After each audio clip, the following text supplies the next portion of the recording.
Some quick background first. My now ex-wife and I have been together for 6 years and were married in February of this year. I thought we were a fantastic couple. We did a lot of things together. I always endeavored to be a consistently interesting person. I took her on random dates to new places and peppered little romantic gestures every now and then.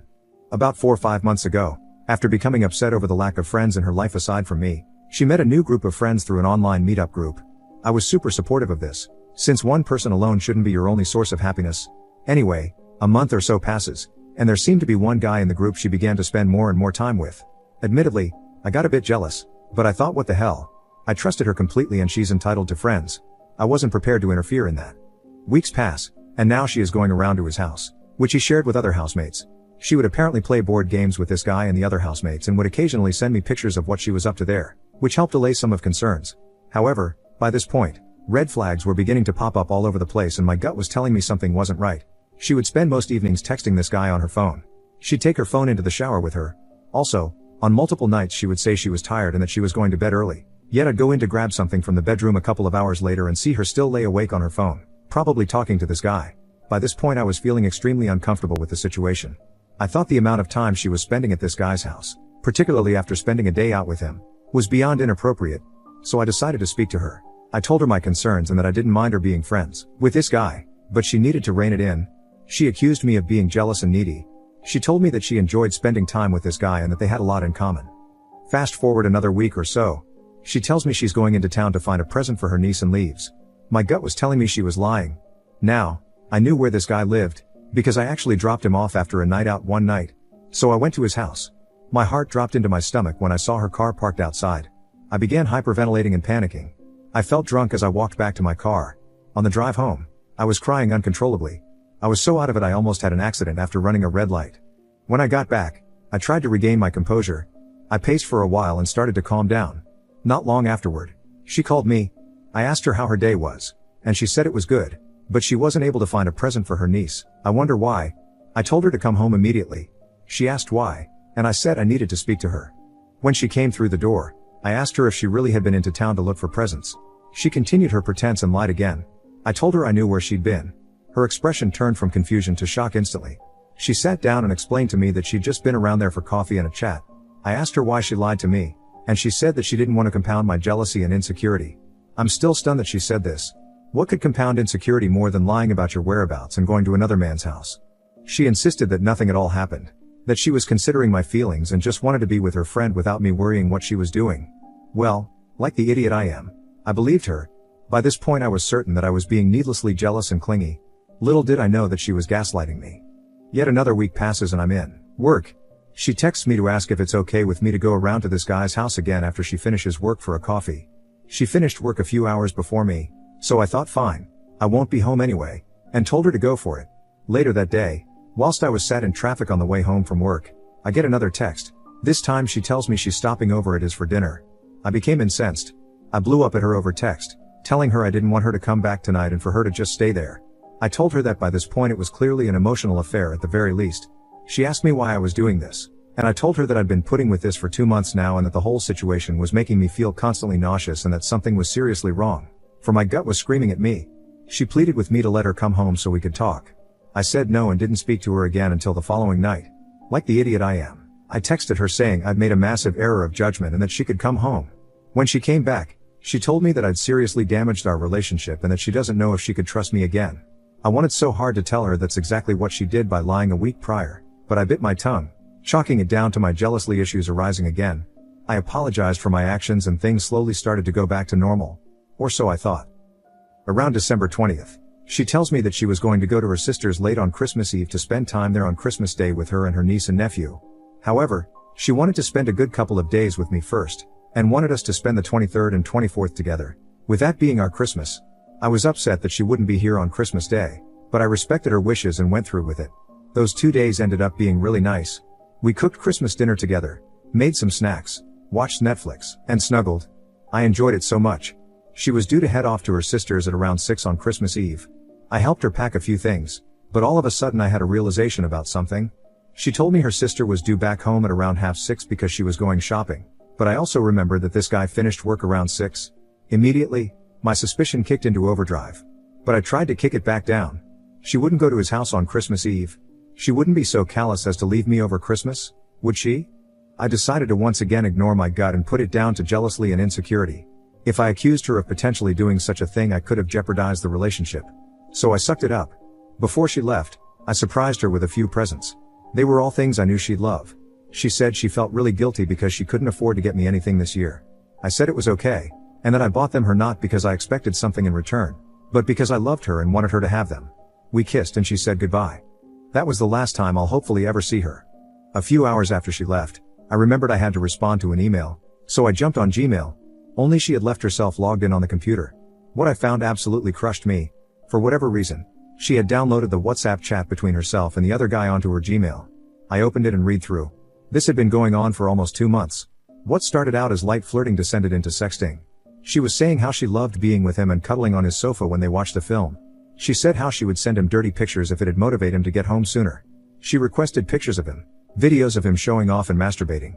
He sent her dick pics and she'd send him who knows how many nudes. This goes on for weeks. At the beginning of December, they apparently slept together. What's doubly gut-wrenching is the fact that, judging by the timestamps, she was saying how much she enjoyed it during a time I was sat in the living room with her. Towards the end of the messages, which ended around December 18th, they were both saying how they can't wait to be together. The guy even said she should steal my PC and VR headset before she goes because he wants to play it. Her response was haha. At this point, I was suffering a massive emotional breakdown. In the midst of it all, I decided to check her location history through Google, and it confirmed my suspicions. She was at his house that very moment. She left me on Christmas Eve to be with this guy. To add yet more salt to the wound, I scrolled down her emails and found that she'd ordered a t-shirt for this guy as a Christmas present, despite telling me she couldn't afford to buy me anything. There was no doubt in my mind now that this relationship was finished. I called her to tell her I knew what was going on, but before I did, I asked her where she was, to see if she'd finally fess up. She told me that she couldn't deal with this mistrust anymore, and that she was at her sister's. She lied to me and convinced me I was the one in the wrong right up until the end. I told her about the conversations she'd been having with this guy, how she gaslighted me and caused a massive emotional breakdown. Despite seeing me in such a state, she continued to lie to me and offered me no support. The woman I'd supported for 7 years through some dark times offered me nothing in return at a time I'd needed her the most. As I was saying all this, she remained mostly silent, with only an occasional I know coming through. I ended the call telling her I never wanted to see her again. I also discovered through her WhatsApp exchange that she'd told her sister what was going on, and her sister said nothing to me. She remained complicit in the whole thing. I just can't believe it. What a disgraceful family. Yesterday, I packed all of her shit into bags and simply left it in the garden for her to collect whenever she wants. I haven't damaged any of her property, though it took a Herculean effort not to. I am better than that. Right now I'm in a very dark place. I cry seemingly at random with just minor triggers. I've been having what I think are panic attacks. My heart beats really fast when I lie in bed. I feel constantly sick. I even woke up twice a couple of nights ago panic-stricken and in a state of confusion that she was in the house and looking for me. I am utterly devastated and broken. I am hoping to move on from this, but I'm scared it will taint all future relationships, and that this betrayal will haunt me for the rest of my life. She's ruined me. Update: found out she was cheating on me on Christmas Eve. So, it's been 4 days now since D-Day. I haven't been feeling particularly well since that day and the pain is still very fresh. I've been crying on and off the entire time. Last night was pretty bad. I just lay in bed and sobbed for 10 straight minutes. I am truly at my lowest point right now. She has texted multiple times since Sunday. She told me she had been feeling confused for months, that all the feelings she had for me were very real and that none of what she had done has been logical. She then says that she doesn't expect to be taken back, but she would like to mend our friendship. Finally, she tells me that she doesn't want our marriage to end over text, as if it didn't end the moment she cheated, and that I need to speak to her face to face, to scream and shout at her if that's what is necessary, and to give me closure. All of this made me very angry. I can't believe she wants me to consider mending our friendship, as if there's any value in having her as a friend after what she's done. Not only that, but she wants me to meet her and speak with her? Does she expect a heart-to-heart where she can try and justify the months of emotional abuse she put me through? She is delusional. I haven't responded to these texts and I don't plan to. One thing I am worried about, though, is her suddenly turning up to the house trying to apologize or threatening to do something if I don't communicate with her. I couldn't handle that. She has tortured me enough. So, yeah, that's been the last few days. It's been very, very bad. But I have a friend coming over tomorrow night, so I have a good distraction for the New Year's weekend at least. Thanks again for all of your encouraging comments on my last post, everyone. Let's hope 2018 is more positive for us all. Update: found out she was cheating on me on Christmas Eve. It's been just over a month since D-Day, and I thought I'd check in and let you know how things are going. The first 2 weeks of January were quite possibly the worst of my entire life. I sunk to absolute rock bottom. I cried multiple times every single day. I stopped eating and lost weight to the point that people were asking me if I was unwell. and I even contemplated suicide. I will admit to holding a knife to my wrists and being on the precipice of doing something really, really bad during one terrible night. They were extremely dark days. Now we're over a month in, things have improved. I still cry, but not as often. My appetite is slowly coming back and I don't feel as despondent. I do still get a rush of intense and upsetting feelings every other day or so, as well as thoughts that I'll never find anyone else, but I'm not as consumed by them. As far as no contact goes, I've managed to maintain it, though it's been an unbelievably difficult task. I blocked her number, but she got through to me via a few other means, such as through one of my old email addresses. She did send me quite a long letter via email in early January, saying she deeply regretted what she did, and that she knows I want her to suffer and that she will for the rest of her life. She also went on to say that I was the only one who made her feel truly attractive, and then pleaded with me to acknowledge that I knew her feelings for me were always real. In short, it was all the usual stuff you'd expect to see from a cheater and a narcissist. I'm still firm in my decision not to give her any opportunity for reconciliation. I have nothing to gain from it, and she will just want to feel more at ease in the face of her actions. The novelty of the affair is probably beginning to wear off now, too, and the guilt will soon eat her alive, if it isn't doing already. My recovery process has been fairly spotty, but I'm just trying to take things one day at a time. Work does well to keep me occupied throughout the week and give me a purpose, and in the evenings I really enjoy cooking. It's hard to feel sad when the kitchen smells so amazing. I've also done some light socializing, though money is quite tight at the moment, so I can't do as much as I'd like, unfortunately. Finally, I've been spending a ton of time with my dog.